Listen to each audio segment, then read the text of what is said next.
La edad de la inocencia. Por Edith Wharton. Capítulo 1. Era una tarde de enero de comienzos de los años 70. Christine Nielsen cantaba Fausto, es una gran ópera en 5 actos con música de Charles Gounod, y libreto en francés de Jules Barbier, y Michel Carré, en el Teatro de la Academia de Música de Nueva York. Aunque ya había rumores acerca de la construcción, a distancias metropolitanas bastante remotas, más allá de la calle 40, de un nuevo teatro de la ópera que competiría en suntuosidad y esplendor, con los de las grandes capitales europeas, al público elegante, aún le bastaba con llenar todos los inviernos los raídos palcos color rojo y dorado de la vieja y acogedora academia. Los más tradicionales le tenían cariño precisamente por ser pequeña e incómoda, lo que alejaba a los nuevos ricos a quienes Nueva York empezaba a temer, aunque, al mismo tiempo, le simpatizaban. Por su parte, los sentimentales se aferraban a la academia por sus reminiscencias históricas, y a su vez los melómanos la adoraban por su excelente acústica, una cualidad tan problemática en salas construidas para escuchar música. Madame Nielsen debutaba allí ese invierno, y lo que la prensa acostumbraba a llamar un público excepcionalmente conocedor había acudido a escucharla, atravesando las calles resbaladizas y llenas de nieve en berlinas particulares. Se trata de un modelo de carrocería de automóvil, que tiene 4 o más plazas y 4 o 5 puertas, espaciosos landós familiares, coche de 4 ruedas, tirado por caballos, con capotas delantera y trasera, para poder usarlo descubierto o cerrado, o en él. Humilde pero práctico coupé Brown, es un tipo de carrocería de automóvil de 2 o 3 volúmenes y 2 puertas laterales. Ir a la ópera en este último vehículo era casi tan decoroso como hacerlo en carruaje propio, y retirarse de igual manera, tenía la inmensa ventaja de permitir, con una alusión jocosa a los principios democráticos, trepar en el primer transporte Brown de la fila, en vez de esperar hasta que apareciera la nariz congelada por el frío y congestionada por el alcohol del cochero particular reluciendo bajo el pórtico del teatro. Una de las mejores intuiciones del cochero de alquiler fue descubrir que los norteamericanos desean alejarse de sus diversiones aún con mayor prontitud que llegar a ellas. Cuando Newland Archer abrió la puerta del palco del club, recién subía la cortina en la escena del jardín.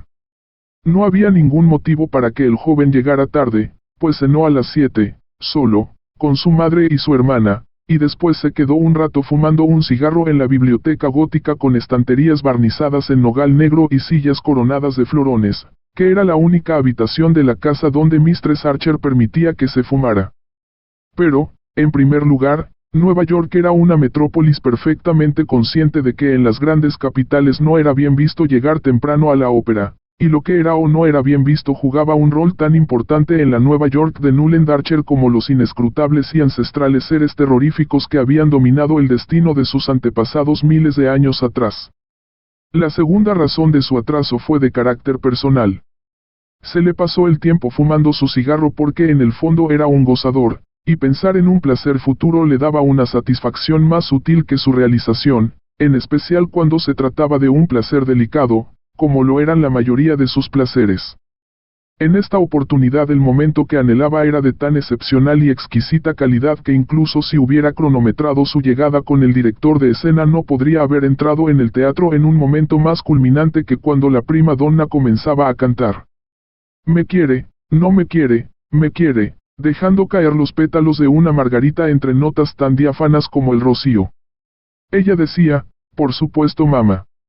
Y no me quiere, ya que una ley inalterable e incuestionable del mundo de la música ordenaba que el texto alemán de las óperas francesas, cantadas por artistas suecas, debía traducirse al italiano para mejor comprensión del público angloparlante. Esto le parecía muy natural a Newland Archer, igual que todas las demás convenciones que moldeaban su vida, como tener que usar 2 escobillas con mango de plata y su monograma esmaltado en azul para hacer la raya de su cabello, y la de jamás aparecer en sociedad sin una flor en el ojal, de preferencia una gardenia. Mama, non mama. Cantaba la prima donna, y mama.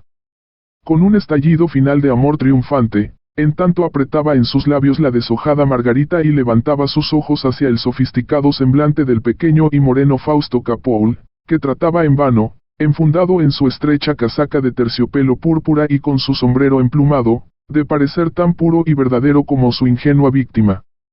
Newland Archer, apoyado contra la pared del fondo de su palco, quitó sus ojos del escenario y examinó el otro lado del teatro. Justo frente a él estaba el palco de la anciana Mistress Manson Mingold, cuya monstruosa obesidad la imposibilitaba, desde hacía tiempo, de asistir a la ópera, pero que en las noches de gala estaba siempre representada por los miembros más jóvenes de la familia. En esa ocasión, el palco estaba ocupado, en primer lugar, por su nuera, Mistress Label Mingold, y su hija, Mistress Welland, detrás, y un tanto retirada de aquellas matronas vestidas de brocado, se sentaba una joven con traje blanco, que miraba extasiada a los amantes del escenario. Cuando el mama de Madame Nielsen hizo vibrar el teatro silencioso, en los palcos siempre se dejaba de hablar durante el aria de la Margarita, un cálido color rosa tiñó las mejillas de la joven, que se ruborizó hasta las raíces de sus rubias trenzas, el rubor se extendió por la juvenil curva de su pecho hasta donde se juntaba con un sencillo escote de tul adornado con una sola gardenia. Bajó los ojos hacia el inmenso ramo de lirios silvestres que tenía en su regazo, y Newland Archer vio que las yemas de sus dedos, cubiertos por blancos guantes, tocaban suavemente las flores. Sintiendo su vanidad satisfecha, Archer suspiró y volvió los ojos al escenario. No se había ahorrado gastos en la escenografía, que fue calificada de bellísima aún por quienes compartían con Archer su familiaridad con la ópera de París y de Viena. El primer plano, hasta las candilejas, estaba cubierto con una tela verde esmeralda. A media distancia, algunos montículos simétricos de un verde musgo de lana cercado por argollas de crouca, hacía de base para arbustos que parecían naranjos y estaban salpicados de enormes rosas rosadas y rojas. Gigantescos pensamientos, muchísimo más grandes que las rosas y muy parecidos a los limpiaplumas florales que hacían las señoras de la parroquia para los clérigos elegantes, sobresalían del musgo bajo los rosales, y aquí y allá una margarita injertada en una rama de rosa florecía con la exuberancia profética de los remotos prodigios de Mr. Luther Burbank. En medio de este jardín encantado, Madame Nielsen, vestida de cachemir blanco con incrustaciones de satín azul pálido, un pequeño bolso que colgaba de un cinturón azul y gruesas trenzas amarillas colocadas cuidadosamente a cada lado de su blusa de muselina, escuchaba con ojos bajos los apasionados galanteos de Mr. Capole, y asumía un aire de ingenua incomprensión a sus propósitos cuando éste, con palabras o gestos, indicaba persuasivo la ventana del primer piso de la pulcra casa de ladrillo, que sobresalía en forma oblicua desde el ala derecha. ¡Qué adorable!, pensó Newland Archer, cuya mirada había vuelto a la joven de los lirios silvestres. No tiene idea de qué se trata todo esto. Y contempló su absorto rostro juvenil, con un estremecimiento de posesión en que se mezclaba el orgullo de su propia iniciación masculina con un tierno respeto por la infinita pureza de la joven. Leeremos Fausto juntos, a orillas de los lagos italianos, pensó, confundiendo en una nebulosa, el lugar de su planeada luna de miel con las obras maestras de la literatura que sería su privilegio varonil enseñar a su novia. Fue recién esa tarde que May Welland le dejó entender que a ella le importaba, la consagrada frase neoyorquina de aceptación que dice una joven soltera, y ya su imaginación, pasando por el anillo de compromiso, el beso en la fiesta y la marcha nupcial de Lohengrin, la ponía a su lado en algún escenario embrujado de la vieja Europa. No deseaba por ningún motivo que la futura Mistress Newland Archer fuera una inocentona. Quería que ella, gracias a su esclarecedora compañía, adquiriera tacto social y un ingenio rápido que le permitieran hacer frente a las mujeres casadas más admiradas del mundo joven, en el que se acostumbraba a traer el homenaje masculino y rechazarlo en medio de bromas.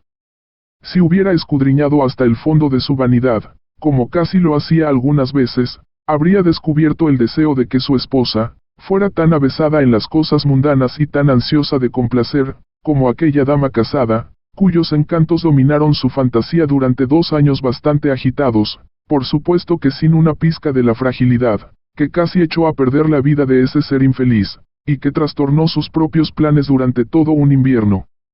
Cómo crear aquel milagro de fuego y hielo, y que perdurara en un mundo tan cruel, era algo que nunca se dio el tiempo de pensar, pero se alegraba de mantener este punto de vista sin analizarlo, ya que sabía, que era el de todos aquellos caballeros cuidadosamente peinados, de chaleco blanco, flor en el ojal, que se sucedían en el palco del club, que intercambiaban amistosos saludos con él, y volvían sus anteojos de teatro para mirar críticamente el círculo de damas. En asuntos intelectuales y artísticos, Newland Archer se sentía claramente superior entre esos escogidos especímenes de la antigua aristocracia neoyorquina. Probablemente había leído más, pensado más, e incluso visto mucho más del mundo que cualquiera de los hombres del numeroso grupo. Por separado, estos dejaban traslucir su inferioridad, pero agrupados representaban a Nueva York, y el hábito de solidaridad masculina hacía que Archer aceptara su doctrina en todos los aspectos llamados morales. Instintivamente sentía que al respecto sería fastidioso, y hasta de mal gusto, correr con colores propios. «Vaya, no puedo creerlo», exclamó Lawrence Lefferts apartando abruptamente del escenario sus anteojos de teatro. Lawrence Lefferts era, por sobre todo, la máxima autoridad en cuestiones de formalidades de toda Nueva York. Probablemente dedicaba más tiempo que nadie al estudio de esta intrincada y fascinante materia, pero el solo estudio no explicaría su absoluta maestría y facilidad. Bastaba mirarlo desde la amplia frente, y la curva de su hermoso bigote rubio, hasta los largos zapatos de charol al otro extremo de su esbelta y elegante silueta, para sentir que el conocimiento de las formalidades debía ser congénito en alguien que sabía usar ropa tan buena con tanta soltura, y lucir tal estatura con una gracia tan lánguida. Como dijo una vez un joven admirador suyo, si hay alguien que pueda decirle a otro, cuándo debe usar corbata negra con traje de etiqueta y cuándo no, ese es Larry Lefferts. Y en la controversia que hubo entre el uso de escarpines y zapatos Oxford de charol, su autoridad jamás fue discutida. «Dios mío», suspiró, y en silencio le pasó los anteojos al anciano Sillerton Jackson. Newland Archer, siguiendo la mirada de Lefferts, vio con sorpresa que su exclamación era ocasionada por la entrada de una nueva persona al palco de Mistress Mingote. Era una mujer joven y delgada, un poco más baja que May Welland, de cabello castaño peinado en rizos pegados a las sienes y sujeto por una fina banda de diamantes. El estilo de su peinado, que le daba lo que entonces se llamaba estilo Josefina, se repetía en el corte de su traje de terciopelo azul oscuro que se ceñía en forma bastante teatral bajo el busto con un cinto adornado con una enorme y anticuada hebilla. La mujer que llevaba este inusual vestido, y que parecía absolutamente inconsciente de la atención que atraía, se quedó parada un momento en medio del palco hablando con Mistress Welland sobre la conveniencia de tomar un lugar en el rincón frontal de la derecha. Luego renunció con una sutil sonrisa y se sentó junto a la cuñada de Mistress Welland, Mistress Label Mingote, instalada al otro extremo del palco. Mr. Sillerton Jackson había devuelto los anteojos a Lawrence Lefferts. Todos los miembros del grupo se volvieron instintivamente a él, esperando escuchar lo que el anciano diría, pues Mr. Jackson era toda una autoridad en familias, así como Lawrence Lefferts lo era en formalidades.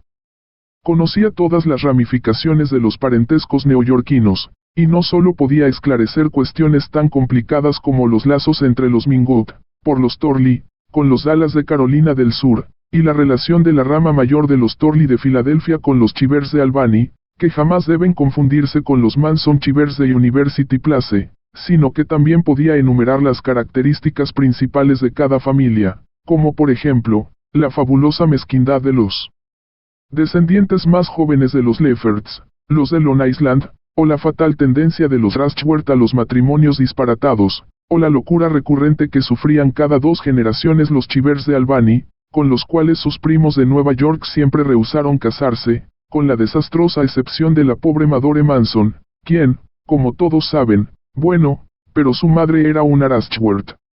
Además de esta selva de árboles genealógicos, Mr. Sillerton Jackson mantenía entre sus estrechas y cóncavas sienes, y bajo la suave pelusa de sus canas, un registro de la mayoría de los escándalos y misterios que ardieron bajo la superficie inalterable de la sociedad neoyorquina durante los últimos 50 años. Realmente, su información era tan amplia y su memoria tan perfectamente retentiva, que pasaba por ser el único hombre que podía decir quién era realmente Julius Beaufort, el banquero, y que fue del distinguido Bob Spicer, padre de la anciana Mistress Manson Mingote, que desapareció misteriosamente, con una gruesa cantidad de dinero en fideicomiso, apenas un año después de su matrimonio, el mismo día que una hermosa bailarina española, que había deleitado a inmensas multitudes en el viejo teatro de la ópera en Battery, se embarcaba rumbo a Cuba. Pero tales misterios, así como muchos otros, permanecían guardados bajo llave en el pecho de Mr. Jackson, pues no solo su alto sentido del honor le prohibía repetir cosas tan privadas, sino que estaba perfectamente consciente de que la reputación de su discreción le daba mayores oportunidades de enterarse de lo que quería saber.